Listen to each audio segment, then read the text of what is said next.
नमस्कार, मी संदीप कुलकर्णी आपल्या सगळ्यांचं आजच्या व्हिडिओमध्ये स्वागत करतो. आजचा व्हिडिओ जो आपण बनवणार आहोत तो foundry return sand hopper versus silos असा व्हिडिओ आहे. आणि या व्हिडिओसाठी मी स्पेशली खूप खूप धन्यवाद करतो मिस्टर राजकुमार सर आणि महेश देशपांडे सर, श्री अभिरामी इक्विपमेंट कोइंबतूर यांचा, की त्यांनी त्यांची पीपीटीतील काही फोटोज आणि काही इन्फॉर्मेशन मला वापरण्याची परवानगी दिली. हा व्हिडिओ ॲक्च्युली बनवत असताना आम्ही आमचं हाय प्रेशर लाईनचं काम करत असताना सायलोज या कन्सेप्टवरती आम्ही डिस्कशन करत होतो आणि त्या माध्यमातून काही गोष्टी मला समजल्या आणि त्या तुमच्या सगळ्यांच्या समोर जाव्याच असं मला वाटलं. आणि म्हणूनच हा व्हिडिओ मी इथं मांडतोय. आणि आणि या व्हिडिओमध्ये मला सहकार्य केल्याबद्दल मी परत एकदा राजकुमार सर आणि महेश देशपांडे सर, श्री अभिरामी इक्विपमेंट कोइंबतूर यांचे मनपूर्वक आभार मानतो आणि आजचा व्हिडिओ सुरू करतो. आपल्या सगळ्यांना माहिती आहे की आपण रिटर्न सँड प्लॅनमध्ये रिटर्न सँड ही स्टोरेज करून ठेवत असतो. स्टोरेज हॉपर्स आपल्याकडे असतात आणि आपण त्याला हॉपर्स असाच शब्द नॉर्मली वापरत असतो की आपण ते हॉपरमध्ये स्टोअर केलेलं असतात. आणि ज्यावेळेस आपण हॉपर हा कन्सेप्ट आपल्या डोळ्यासमोर येतो त्यावेळेस एक चौकोनी किंवा रेक्टँगल टाईपचे दोन लोखंडाचे लोखंडाचे डबे हे असतात, असा आपल्या असा एक कन्सेप्ट आपल्या डोक्यामध्ये असतो. आणि आपण त्या माध्यमातूनच पुढे जात असतो. तर हा कुठंतरी ह्याला छेद आहे आजचा व्हिडिओ म्हणजे. आणि नक्कीच हा व्हिडिओ तुम्ही शेवटपर्यंत बघा, जेणेकरून तुम्हाला या व्हिडिओमध्ये अजून काही चांगली इन्फॉर्मेशन मिळेल, एक नवीन कन्सेप्ट तुमच्या लक्षात येईल अशी खात्री मला वाटते. The term return sand is sand coming out after breaking the poured mould in the shakeout. तर रिटर्न सँड म्हणजे मोल्ड ज्यावेळेस आपण पोरिंग करतो, पोरिंग झालेले मोल्ड फोडल्यानंतर जी माती जमा करतो त्याला आपण रिटर्न सँड म्हणतो. जी रिटर्न सँड आपण परत प्रिपेअर्ड सँड करण्यासाठी वापरतो, मिक्सरमध्ये ती टाकतो आणि त्याच्यामध्ये बेंटोनाइट, कोलबॉन, मॉइश्चर ॲड करून आपण त्या रिटर्न सँडमधून परत प्रिपेअर्ड सँड तयार करत असतो. हे सगळ्या गोष्टी आपल्याला माहीत आहेत. It has been transfer and reconditioning and sorting and storing in the storage hopper for further processing into intensive mixer or moulder for the preparation of mold. जसं ऑलरेडी आपण बोललो की ट्रान्सफर आणि reconditioning with the help of moisture, help of bentonite and carbon ह्याच्या माध्यमातून आपण हे करत असतो. रिटर्न सँड हॉपरचे फोटो आपण बघणार आहोत. Return sand is a very hot issues in many foundries when it we talks the rejection of the mould on the casting. तर जसं माहिती आहे की आपल्या सगळ्यांना की रिजेक्शन ज्यावेळेस आपण बनतो फॉन्ड्रीमध्ये आणि त्याचप्रमाणे सरफेस फिनिशचा विषय निघतो, मोल्डचा विषय निघतो, सँड ही खूप महत्वाची असती. सँड हा टॉपिक हॉट आहे. जशी सँड स्वतः हॉट असती, रिटर्न सँड ही गरम असती, हॉट असती, तशीच हा टॉपिक पण हॉट आहे. आणि त्यामुळं या गोष्टीकडं खूप महत्त्वपूर्ण या उद्देशानं बघणं गरजेचं आहे की रिटर्न सँड ही आपण स्टोअर कशी करतोय, स्टोअर कशामध्ये करतोय, कशा पद्धतीनं करतोय, त्याचे इफेक्ट काय होणार आहेत आणि ती अधिक जास्त इफेक्टिव्हली कशी स्टोअर करता येईल ह्याच्याकरता आजचा हा व्हिडिओ आपण बनवत आहोत.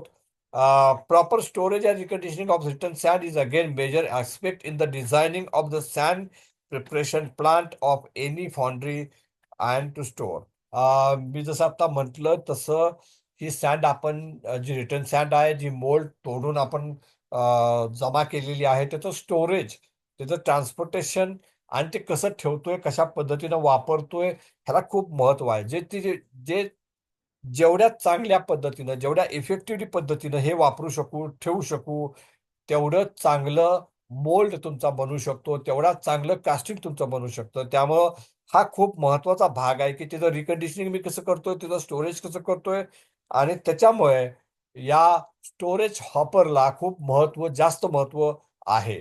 त्यामुळे स्टोरेज हॉपरचं महत्त्व हे का जास्त आहे? कारण आपण रिटर्न सँड त्याच्यामध्ये स्टोअर करत असतो, ठेवत असतो आणि त्यातून ती वापरत असतो. त्यामुळे या स्टोरेज हॉपरला खूप जास्त महत्त्व आहे. हे तर तुम्ही बघताय की शेकआउट पासून तुमची माती या बकेट एलिव्हेटरवरती येतेय.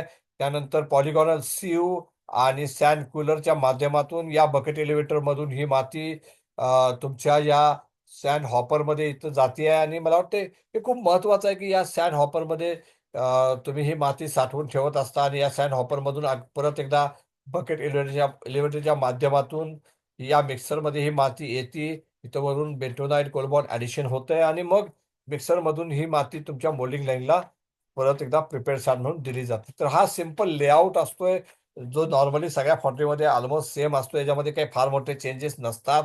पण या इथं खूप महत्वाचा फॅक्टर जो आहे तो म्हणजे हे जे स्टोरेज आहे सॅनचं, हे स्टोरेज खूप महत्वाचं आहे. या स्टोरेजमध्ये, कारण तुमची सॅन ऑलरेडी पॉलिगॉनल मधून कूलरमध्ये आलेली आहे. कूलरमधून ही ज्यावेळेस स्टोरेज हॉपरला येते त्यावेळेस त्याचं टेम्परेचर मेंटेन करणं, त्याच्यामध्ये गठळे ना होणं किंवा ते चिटकून न बसणं, फर्स्ट इन फर्स्ट आउट होणं, या अनेक गोष्टी आहेत ज्या तुमच्या मोल्डवरती, तुमच्या कास्टिंगच्या क्वालिटीवरती खूप मोठा इम्पॅक्ट करतात. आणि त्यामुळं तुमचं हॉपरचं डिझाईन, हॉपरचा दर्जा हा खूप महत्वाचा मानला जातो.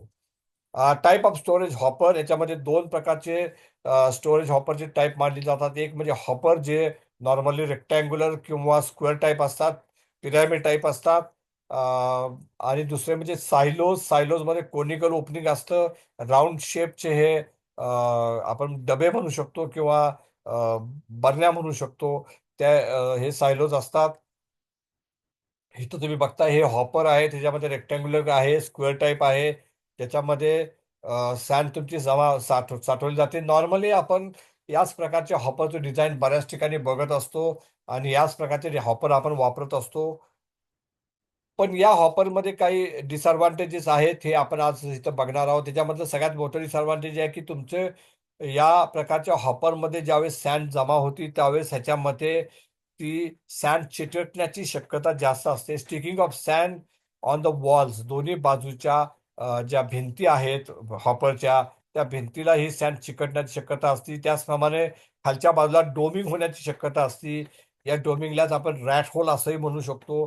ते रॅट होल होतं आणि त्याच्यामुळे काय होतं की बऱ्याच वेळा first in first out sand जी व्हायला पाहिजे ती होत नाही आणि लास्ट इन फर्स्ट आउट होते. जी सँड आत्ता येते गरम गरम आहे तीच पहिली खाली जाते आणि पूर्वीची सँड ही कुठेतरी तुमच्या डोअरला किंवा खालच्या जे कोनिकल बाजू आहे तिथं अडकून चिटकून बसलेली असती. त्यामुळे फर्स्ट इन फर्स्ट आउट होत नाही, लास्ट इन फर्स्ट आउट होतं. त्यामुळे तुमची जी गरम सँड आहे ती तुम्हाला कंटिन्युअस वापरायला मिळते आणि त्याच्यामुळं तुमच्या प्रोडक्टिव्हिटीवरती, तुमच्या क्वालिटीवरती, मोलच्या क्वालिटीवरती, कास्टिंगच्या क्वालिटीवरती परिणाम होतो. आणि त्यामुळं first in first out preparation किंवा फर्स्ट इन फर्स्ट आउटचं जे काही फ्लोचा सिक्वेन्स आहे तो हॅम्पर होतो, तो पाहिला जात नाही आणि त्याचा डायरेक्ट परिणाम तुमच्या मोल्डच्या क्वालिटीवरती आणि कास्टिंगच्या क्वालिटीवरती होतो. सायलोज हे कोनिकल शेप किंवा राऊंड शेप आहे. त्याच्यामध्ये जर तुम्ही बघितलं तर जी माती चिकटण्याची प्रक्रिया, ही प्रक्रिया फारशी होत नाही. ह्याच्यामध्ये कुठेही रॅट होल तयार होत नाही, माती चिटकत नाही. कोनिकल शेप असल्यामुळे माती ची फ्लोएबिलिटी जी आहे ती इम्प्रूव्ह होती, स्टिकिंग होत नाही, डिस्चार्ज इफिशियन्सी वाढते, मॅक्सिमम युटिलायझेशन ऑफ कॅपॅसिटी जी हॉपरची आहे ती होते आणि सगळ्यात महत्वाचं म्हणजे फर्स्ट इन फर्स्ट आउट होतं. त्याच्यामध्ये पहिली जी सँड आहे ती सँड खाली डायरेक्ट येते आणि नवीन सँड वर साठत राहते. त्याच्यामुळं तुमचं जे सँडचं टेम्परेचर आहे ते तुम्ही मेंटेन करू शकता.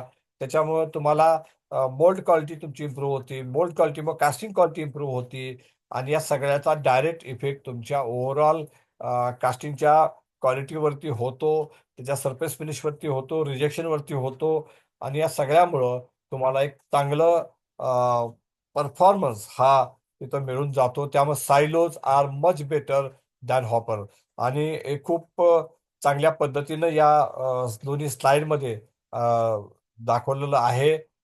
याचप्रमाणे या सायलोजला अजून एक खूप महत्वाचा भाग असतो म्हणजे या सायलोजला रोटरी टेबल जोडलेला असतो खालीच्या बाजूला, जेणेकरून तुमचा जो कंट्रोल चर्निंग होत असतं सँडचं आणि याच कंट्रोल चर्निंगमुळं एक फ्लोएबिलिटी मिळते, तुमच्या सँडची फ्लोएबिलिटी वाढती आणि ज्यावेळेस तुम्ही ऍक्च्युली मोल्डमध्ये ही सँड टाकत असता त्यावेळेस त्या ज्या डीप ड्रॉन मोल्ड असतात किंवा बारक्या कॅव्हिटीज असतात, क्रिटिकल कॅव्हिटीज असतात, तिथपर्यंत तुमची सँड जाती आणि एक चांगला मोल्ड हार्डनेस तुम्हाला मिळू शकतो. तर हे नक्कीच एक चांगला ऍडव्हान्टेज या रोटरी टेबलमुळे पण होतं, जे तुमच्या सँडला एक चांगली फ्लोएबिलिटी देतात आणि त्याच्यामुळे नक्कीच तुम्हाला त्याचा फायदा हा मिळतो. द कन्क्लुजन म्हणायचं म्हटलं तर use of conical silos with conical bottom are good option to avoid sand sticking the हॉपरमधलं सँड स्टिकिंग थांबवण्यासाठी सायलोज हे चांगलं ऑप्शन आहे. Silos ensure sand use first in first out, जसं मी मागासपासून सांगतोय की फर्स्ट इन फर्स्ट आउटचा फ्लो मेंटेन करतं सायलोजमध्ये. वेळ हॉपरमध्ये लास्ट इन फर्स्ट आउट हे बऱ्याच वेळा घडत असतं, ज्याच्यामुळे तुम्हाला हॉट सँडचे इश्यूज येत असतात. आणि सगळ्यात महत्वाचं म्हणजे it allows smooth and uniform natural cooling of return sand. तर जी रिटर्न सँड आहे त्याचं युनिफॉर्म नॅचरल आणि स्मूथ कुलिंग जे आहे ते होत असल्यामुळं सँडचं टेम्परेचर हे तुमचं मेंटेन होतं, कमी राहतं. आणि तुम्हाला कुठल्याही प्रकारचे सँडचे डिफेक्ट जे आहे त्याचं जे प्रमाण आहे ते नक्कीच कमी होतं. सँडची क्वालिटी इम्प्रूव्ह होती, मोल्डची क्वालिटी इम्प्रूव्ह होती आणि पर्यायानं तुमची कास्टिंगची क्वालिटी पण इम्प्रूव्ह होती. मला खात्री आहे की हा व्हिडिओ तुम्हाला नक्कीच आवडला असेल. मी परत एकदा राजकुमार साहेब आणि महेश देशपांडे